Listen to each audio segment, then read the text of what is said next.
Fala galera do segundo ano, beleza? Hoje, em nossa aula, iremos aprimorar um pouco os estudos envolvendo os cálculos teóricos para calcular a variação de uma entalpia em uma transformação, indo mais específico na lei de Hess.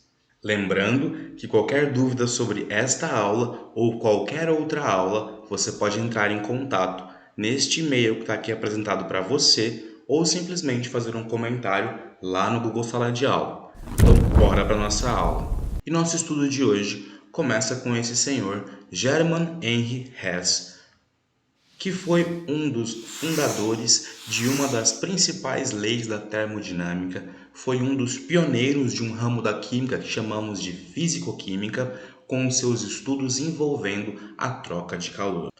Esse senhor elegante percebeu em seus estudos envolvendo reações químicas que, por exemplo, em uma reação de um ácido e uma base, representada por esse sistema aqui, temos em azul o ácido, em verde a base e aqui embaixo a água. Ele percebeu que, ao colocar os ingredientes para essa reação em uma ordem específica, por exemplo, colocar primeiro a água, depois jogar o ácido e depois jogar a base, ele tinha uma reação química que liberava uma certa quantidade de calor.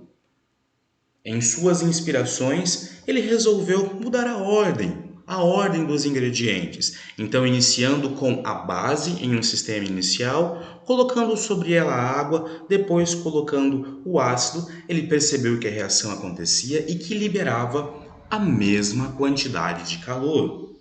Assim, ele conseguiu então imaginar que a ordem dos ingredientes que ele colocava ali para fazer aquela reação química não influenciava na quantidade de calor envolvida no final do processo, sendo ela liberada ou absorvida, não importa.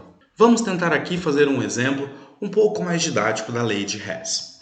Imagine então que você está aqui no ponto A, que seria a sua casa, e você consegue fazer um caminho direto até a escola, seja andando, seja de carro, seja de moto, seja de bicicleta. Não importa, você consegue fazer um caminho direto até a escola. Então você sai do ponto A e vai em direção ao ponto E. Assim, você tem uma energia inicial no ponto A e quando chega no ponto E, você tem uma energia final. Mas vamos pensar em um dia diferente, um dia típico, em que você talvez precise pegar uma carona ou pegar um ônibus. Você não consegue fazer esse caminho direto como sempre faz. Você tem que procurar alguma rota alternativa. E, por exemplo, você pega um ônibus. Então, você tem que se deslocar da sua casa, que é o ponto A, até um ponto de ônibus, que seria aqui o ponto B. O ônibus vai sair deste local e ir em direção ao terminal, que seria o ponto C. Você vai chegar em um outro ponto de ônibus mais perto da escola, que seria o ponto D, e depois vai caminhar até a escola e vai chegar no ponto E. Se observarmos pelo quesito do tempo, você deu uma pernada, um rolê muito grande para conseguir chegar na escola. Talvez tenha gastado o dobro do tempo.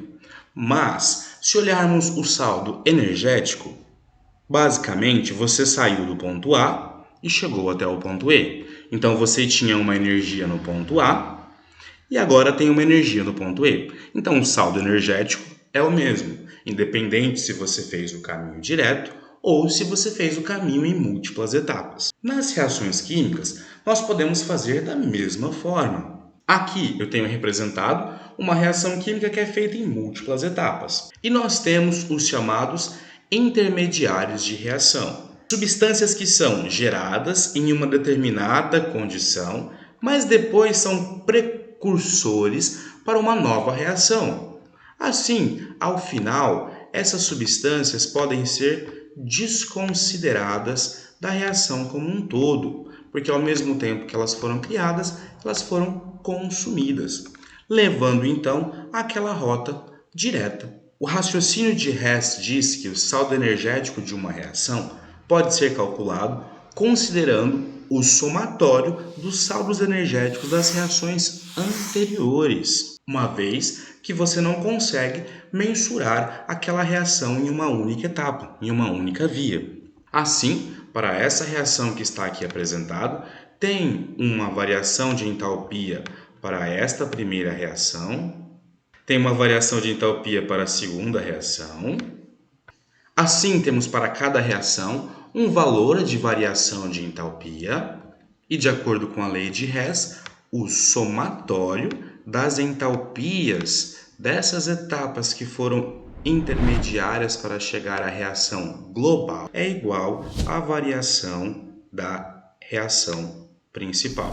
Para ficar mais simples de entender, vamos fazer aqui um exercício baseado então na lei de Hess. Ou seja, em primeiro lugar, você tem que identificar a equação global ou equação principal. Em um exercício, por exemplo, como o Enem, como o PASSE UFMS, como o vestibular ou como algum concurso, essa equação sempre vai vir em destaque para você. Aqui, no nosso caso, a equação principal é essa que está aqui representada. SO2 gasoso mais meio de O2 gasoso, gerando SO3 gasoso. O que é importante você perceber aqui da equação global? Quem são os produtos e quem são os reagentes? Então, se você não se lembra, todos aqueles que estão anterior à setinha são o que nós chamamos de reagentes. Todos aqueles que estão após a setinha são aquilo que nós chamamos de produtos. São aqueles que foram formados na reação. Tudo bem? Então, nós temos os reagentes e os produtos. Aqui embaixo descrito, nós temos duas reações intermediárias que vão servir de etapas consecutivas para conseguirmos chegar nesta equação global, nesta reação global. De acordo com a lei de Hess, você tem a liberdade para manipular de qualquer forma essas reações. Como assim manipular de qualquer forma? Aqui, dentro da química, você pode, por exemplo, multiplicar essa equação por um número inteiro, dividir esta equação por um número, inverter esta equação. São essas, basicamente, as manipulações que você pode fazer. Mas baseado em que eu vou fazer essas modificações? Você vai sempre olhar, então, a equação global e tentar identificar onde estão os produtos e onde estão os reagentes. Vamos lá.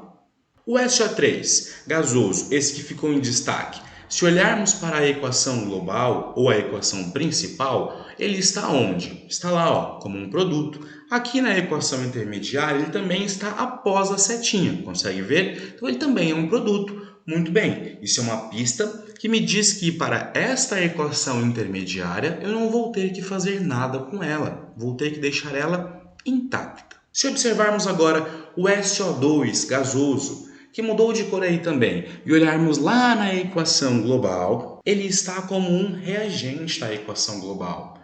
E aqui nas etapas intermediárias, ele está como um produto. Veja que na equação global ele está antes da seta e na equação intermediária ele está após a seta. Então, esta equação eu vou ter que manipular. Como eu vou ter que manipular? Eu vou ter que, então, inverter a primeira equação e manter, simplesmente repetir a segunda equação. Vamos tentar? Primeira equação, olha só pessoal, mudei a ordem. Ó. Antes o SO2 estava após a setinha, agora ele está anterior à setinha.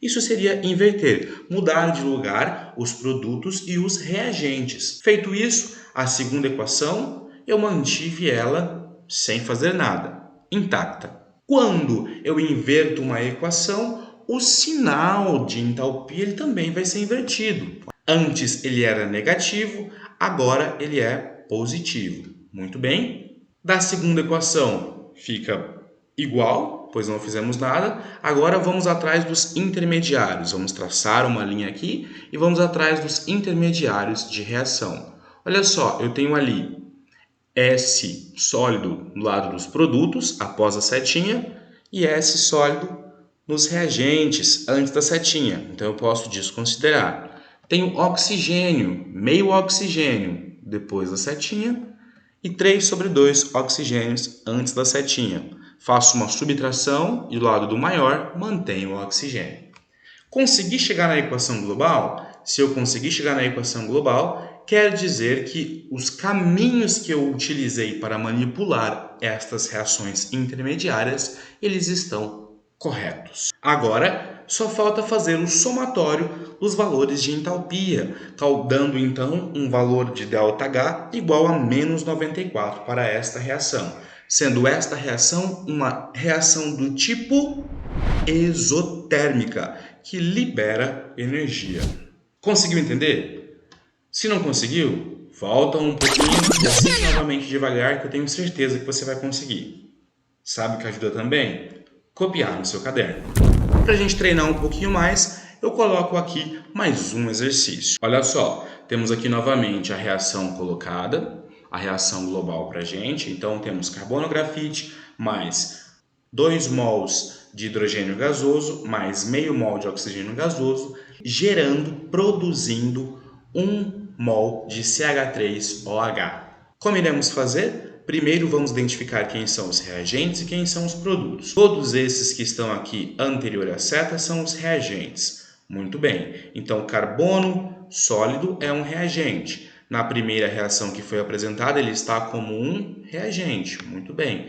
Então, esse é um indicativo que esta primeira equação eu não vou fazer nada, vou deixar ela como está. 2 mols de hidrogênio gasoso também é um reagente. Na segunda equação, olha só, ele também está como reagente. Então, isso é um indicativo que para esta equação eu também não vou fazer nada. Oxigênio também é um reagente. Eu tenho o oxigênio aqui como reagente. Então, vamos ver no final, quando for fazer aí o balanço dos intermediários de reação, vamos ver o que vai acontecer. E a última molécula, CH3OH, ela é um produto.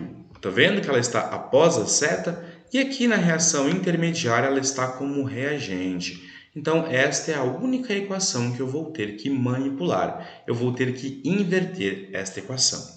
Então, vamos lá, junto comigo, copiando em seu caderno, um trabalho árduo será feito aqui agora. Vamos escrever essas equações. Então, na primeira equação, vamos escrever carbono mais oxigênio, muito bem, está feito aqui, gerando CO2. ΔH vamos manter o mesmo. Não vamos fazer nada, pois simplesmente repetimos esta equação. Tranquilo? Agora vamos lá. A segunda equação, também não vamos fazer nada, vamos simplesmente repetir a segunda equação. Repetir exatamente do jeito que está ali, com as mesmas quantidades, então você não pode esquecer isso, certo? Então aqui eu tenho 2H2 mais O2, tudo isso está gerando 2 moléculas de água.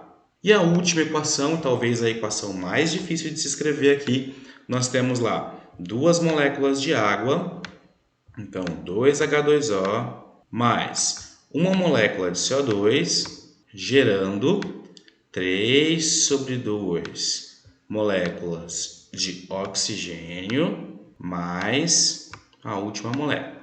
Muito bem. Para a primeira equação e para a segunda equação, eu não fiz nada. Então, eu não vou modificar o ΔH. Para a última equação, eu inverti a equação. Então, eu vou mudar o sinal do ΔH. Tudo bem? E agora, com uma outra cor de caneta aqui, vamos procurar os intermediários de reação. Vou traçar uma linha aqui. CO2 está aqui como um produto. Eu posso eliminar este CO2 com este outro que está aqui como reagente. Veja, sempre um após da seta com outro antes da seta. Quem é o próximo? Aqui, ó, 2 moléculas de água estão após a seta. Vou eliminar com outras 2 moléculas de água que também estão após a seta. Muito bem. Tem mais alguém que eu consiga eliminar? Tenho, eu tenho aqui, ó, 2 oxigênios. Consegue perceber? 1 mais 1, 2. Esses 2 oxigênios eu vou equilibrar com estes daqui, ó. Quanto que eu tenho ali? Tenho ali 3 sobre 2. 3 sobre 2 é 1,5. Então, eu tenho 2 menos 1,5. Do lado em que eu tenho a maior quantidade, que vai sobrar o que tiver que sobrar nessa subtração. Então, resumindo, a equação global eu vou ter carbono mais... O que sobrou aqui do lado dos reagentes? 2H2... Sobrou mais alguma coisa? Sim, sobrou. O que sobrou ali? Sobrou meio oxigênio. Nós subtraímos 1 sobre 2. Nós subtraímos 2 de 3 sobre 2. Então, sobrou meio de oxigênio. Do lado dos produtos, o que sobrou? Simplesmente a molécula CH3OH. Muito bem. Se você conseguiu manipular até aqui, observe a equação que você encontrou e compare com a equação global. Ela está igual? Se ela estiver igual, os caminhos que você usou estão corretos. E agora você só precisa somar ali as variações de entalpia. Então nós vamos ter menos 393 mais menos 572 mais 726.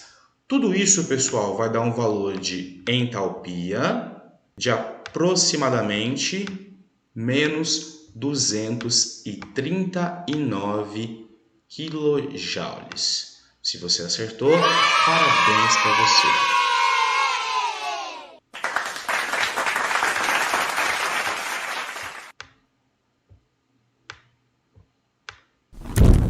Deixo aqui um desafio para vocês. Então copie no seu caderno, tente resolver o exercício, que até hoje, no final do dia, será lá no meu canal a resolução desse exercício. Não deixe de acompanhar as postagens feitas no Google Sala de Aula.